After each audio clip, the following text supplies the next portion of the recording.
Hi everyone. Today we're going to be demonstrating IBM blockchain for telco roaming. So I'm going to quickly start with our solution overview. And as you can see on the slide that I'm sharing, our demo covers four scenarios. Firstly, how we manage the identity of a cell phone user over a telco network using our blockchain hyperledger. Secondly, how we record the billing transactions that are recorded when a call is initialized. Thirdly, how we detect fraudulent users with duplicate mobile identities on our network. The fourth use case is the overage scenario in which a user is alerted when he is close to his usage limit, as well as how the new rates are then applied. As you can see in our block diagram, we have a home operator and a roaming partner, and they are peers on our network. And the transactions between them are then monitored by a smart contract.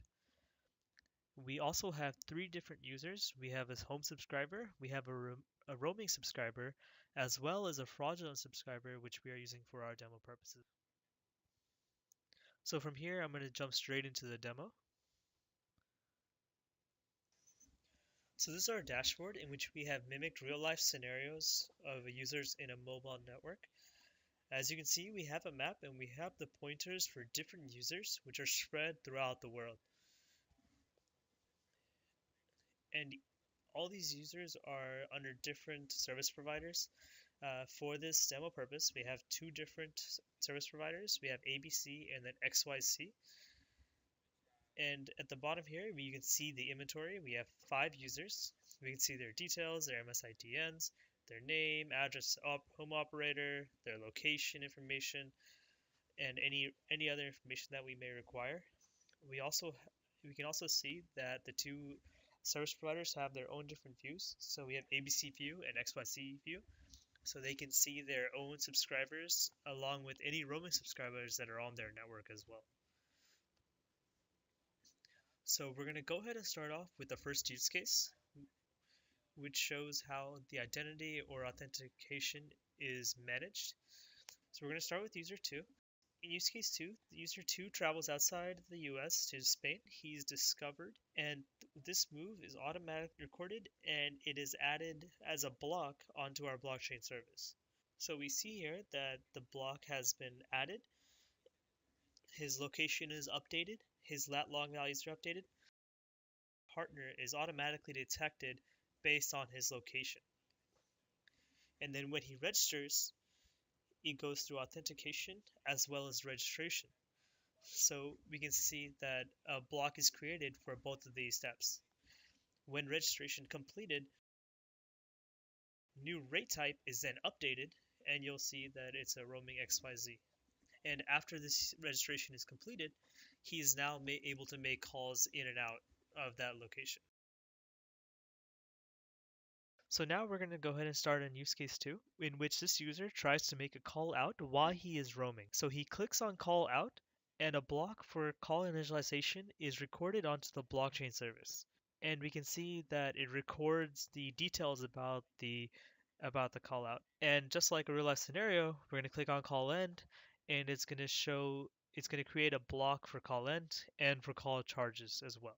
We can see that the duration is recorded, and then we can also see that the charges are recorded based on the agreed plan between the two service providers on the smart contract.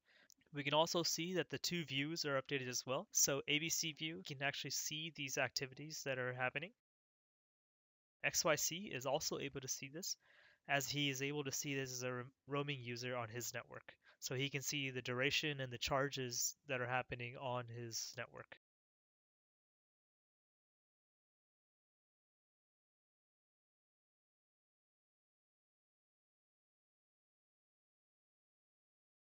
And for the third use case, we're going to focus on user 3. And so we've simulated that user 3 is about to reach his usage limit. And when he tries to make a call out, a block is created for call out, as well as a block for overage check, in which his usage is checked and is discovered that he's close to his limit. So he's notified that you are over your usage limit and a new call rate will be applied on this usage from this point. Do you want to continue? And if the user does not want to continue to make the call, he's going to go ahead and click no. His call does not go through, and then he's flagged with overage on his account. He then loses his call out functionality.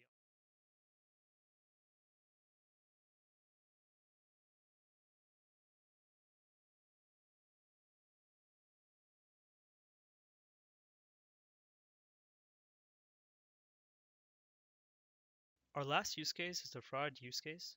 And for this, we're going to go ahead and create a new user. And to do this, we're going to click this button. And what this will do is you'll create a new user on the map.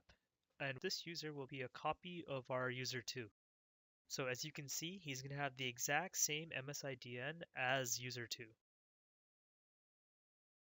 So ideally, he should not be able to make any calls on this network as he has the same MSIDN as another user on this network.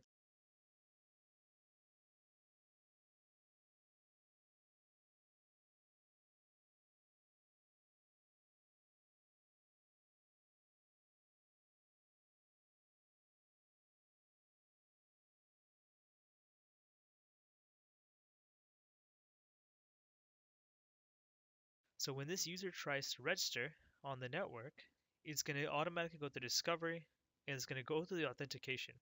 When it goes through authentication, it's going to get flagged as a fraud user. And so what's going to happen is he's going to lose his functionality and it's going to say that he's not able to connect to the network. And then both of the service providers are automatically notified that he is a fraud user. Now we're going to show you the actual Blooming service that we're using for blockchain. So in this, you can see all the blocks that were being displayed on the dashboard, and we can see all the blocks and how they were executed here. So for this last one, you can see how this user was invoked and is identified as fraud. And that is the end of our demo.